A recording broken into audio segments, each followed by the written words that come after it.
So, what is Christian futuristic fiction anyway? And why does God come up so often in my books? I've been asked both of these questions a few times lately. So, today I want to take a few minutes and talk about it.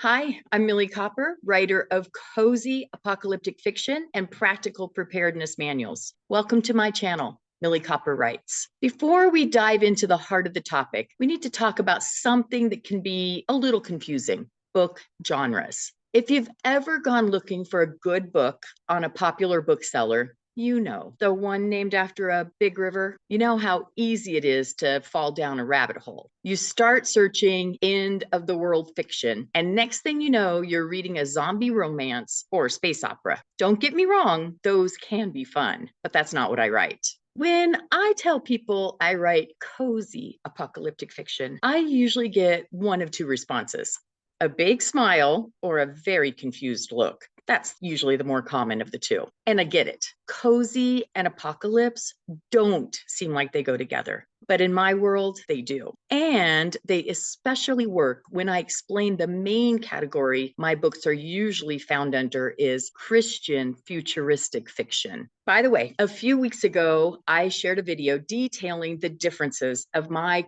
cozy apocalyptic fiction with the cozy mystery series. You can find that by clicking a link that will magically appear. This is also a great time to remind you that if you hit the subscribe button and turn on notifications, you'll receive alerts when my channel uploads new videos. This is a great way for you to never miss an audiobook drop or informational video like this one. Subscribing also allows me to continue putting out free books on this channel. Thanks so much for your support. So back to the whole genre thing. Since cozy apocalyptic isn't recognized, I publish most of my books under Christian futuristic fiction. Some people may call it speculative Christian. Speculative fiction is a very broad category, including fiction with elements not necessarily present in the real world. Fantasy, supernatural, science fiction, horror, dystopian, and post-apocalyptic, the subgenre of my books, all fall under the umbrella of speculative fiction. Interestingly, some of these categories, like science fiction and horror, often contain real-world elements that are not necessarily speculative. In many ways, post-apocalyptic is also real life. There are many times when something that would have been pure fiction before now seems completely bordering on reality. The last few years, it truly does seem as if post-apoc is now current affairs for some reason or another. I'm not going to lie. Some days, fact truly is stranger than fiction. And sometimes something will happen in real life and I'll think, wow, I wish I had thought to write about that.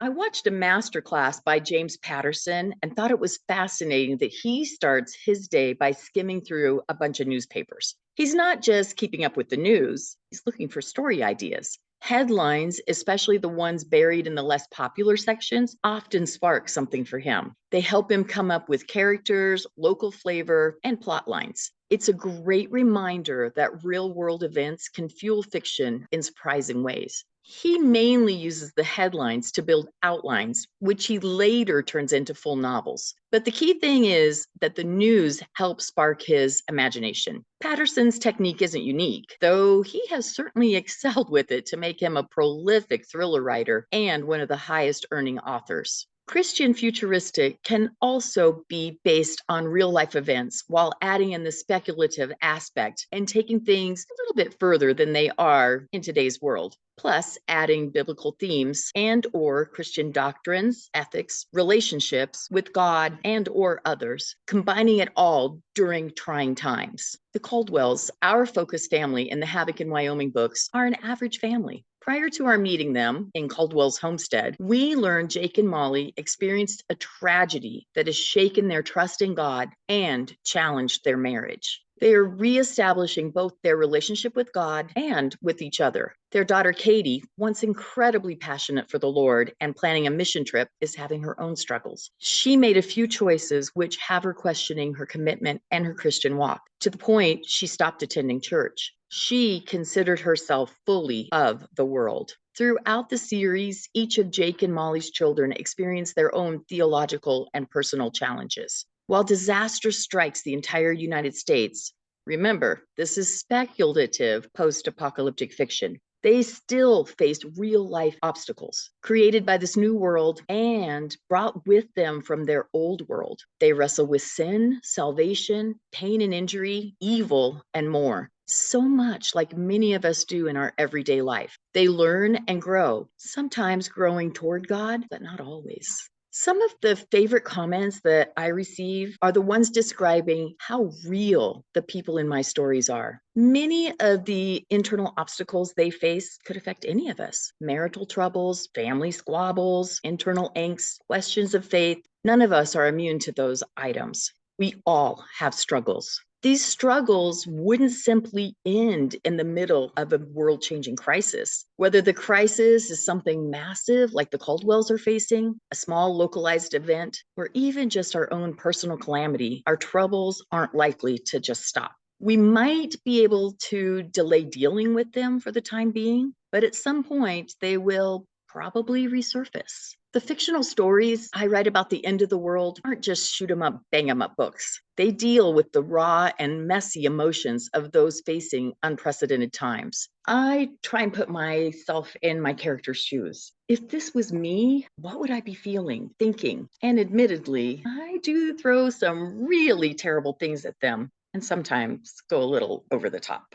While it's always nice to hear about how someone loves a story I've written, there's always the flip side. The reviews and comments where people share their disappointment. I get it. My books aren't everyone's cup of tea. I'm not everyone's cup of tea. One thing that comes up fairly regularly is the question about God in my books. Now, again, I do mainly market as Christian futuristic or Christian science fiction, or even the religious science fiction category. These are the categories you're most likely to find my books under. But not everyone notices categories when they're searching for a book. To try and combat this, in the blurb section of my Havoc in Wyoming books, I have a little disclaimer. The Havoc in Wyoming series has been described as cozy apocalypse and contains no profanity, gratuitous sex scenes, or overly detailed, gruesome death scenes. However, it does contain conservative family values and references to God, prayer, scripture, and Christianity. Again, not everyone reads the blurb